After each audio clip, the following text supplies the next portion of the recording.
Bien le bonjour, dans cette courte vidéo, je vais vous présenter deux phénomènes qui sont centraux à la respiration, c'est-à-dire la respiration interne et la respiration externe. Les deux, ce sont des échanges gazeux. Alors, qu'est-ce qu'un échange gazeux? Ben, ça le dit dans le mot, hein? C'est un échange de gaz entre deux milieux distincts. J'y reviens. Petit récapitulatif de l'inspiration. Donc, lorsqu'on inspire, l'air va pénétrer premièrement par les cavités nasales ou par la cavité buccale, ensuite aller vers le pharynx et ensuite vers d'autres conduits aériens que sont le larynx et la trachée. La trachée, je vais continuer sur le schéma de droite, la trachée se divise ensuite en deux bronches, les bronches primaires. À leur tour, les bronches primaires vont se diviser en bronches secondaires, puis ensuite en bronches tertiaires. Et les bronches tertiaires vont ensuite se diviser en millions de bronchioles. Donc les bronchioles sont des conduits aériens qui sont extrêmement fins. Ça en est un qui est dessiné juste ici. Donc l'air inspiré continue son chemin le long des bronchioles pour se rendre éventuellement jusqu'au bout, c'est-à-dire les sacs alvéolaires. En voici un deuxième, et en voici un troisième. Donc les sacs alvéolaires, ce sont un peu comme des grappes de raisin, où chaque raisin en fait est une alvéole. Les alvéoles, c'est l'endroit où l'air inspiré va se rendre, un peu si vous voulez le terminus de l'air inspiré.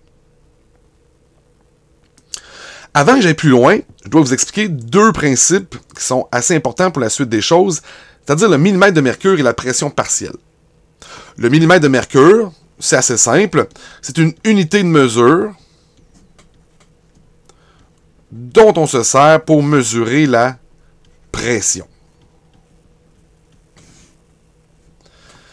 Les pressions partielles, tant qu'à elles, de quoi s'agit-il? Ben, imaginez ici dans ma boîte que j'ai différents types de gaz. Imaginons, je vais les dessiner comme juste étant des sphères, c'est un peu plus compliqué que ça, mais allons-y très simplement. Donc, imaginons que j'ai, par exemple, un mélange de... En vert, je dessine du diazote, donc du N2. Rajoutons à ça du dioxygène, donc O2. Et tiens, je vais rajouter également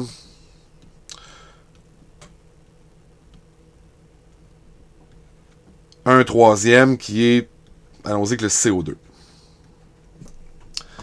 On se souvient que la pression exercée par un fluide compressible provient du fait que chacune des particules ou molécules de gaz va entrer en collision avec la paroi du contenant qui le contient.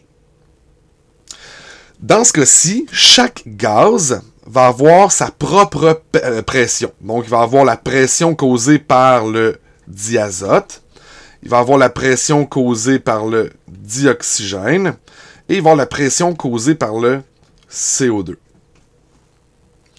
Si j'additionne ces trois pressions, donc la pression du diazote, plus la pression... Oups, je vais changer de couleur.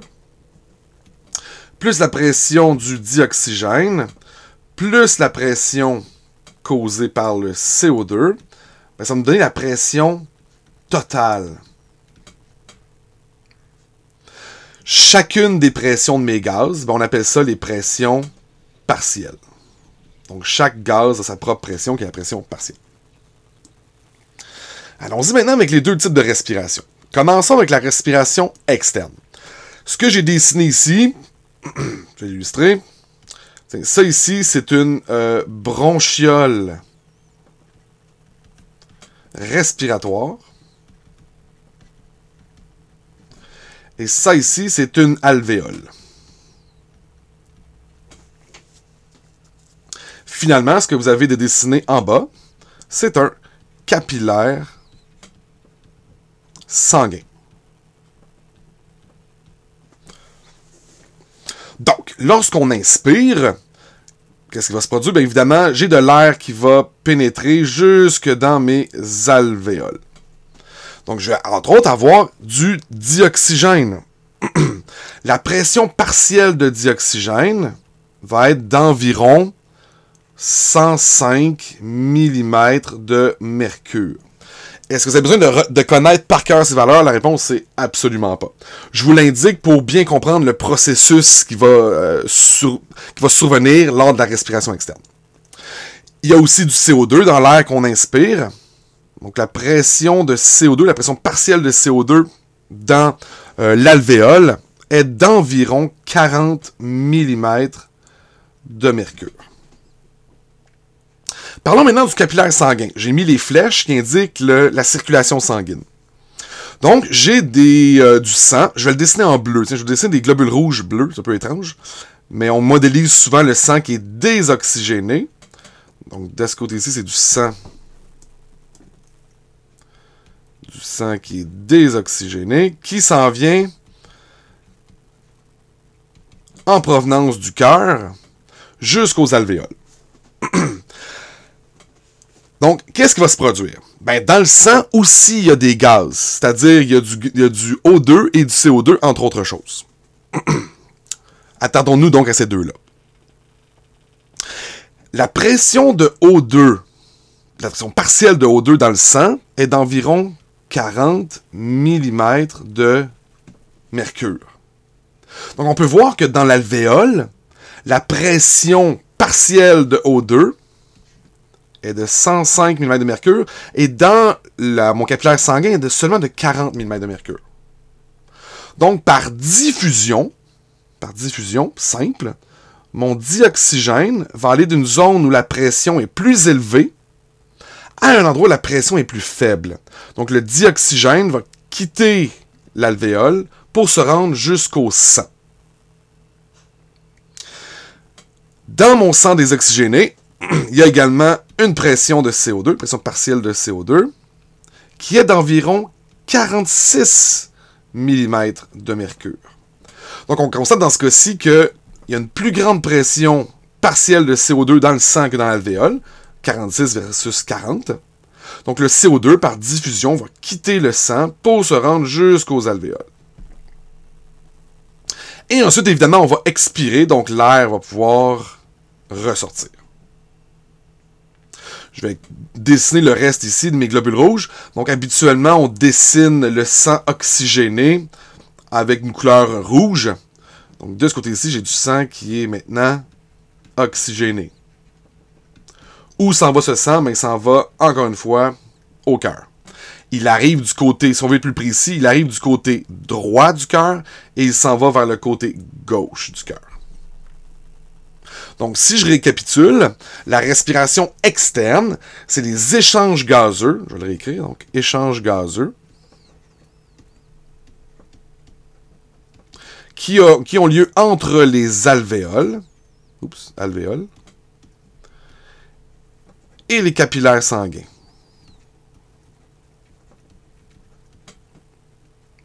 Donc, au cours de cet échange-là, j'ai du CO2 qui quitte le sang vers les alvéoles et j'ai du dioxygène qui quitte les alvéoles vers les capillaires sanguins.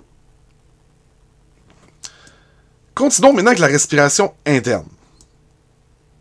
Donc, la respiration interne, ce sont les échanges gazeux qu'il y a entre les tissus du corps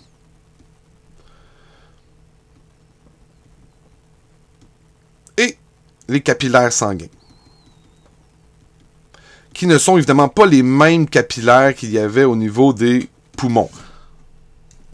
Ce sont le même type de vaisseau sanguin, juste pas au même endroit. Encore une fois, ce que vous voyez ici, c'est un capillaire sanguin.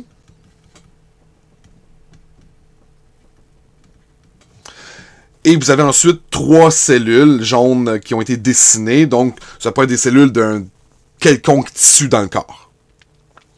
Donc, le sang provient du côté gauche du cœur, qui le pompe. Donc, c'est du sang oxygéné, qui s'en va vers mes cellules.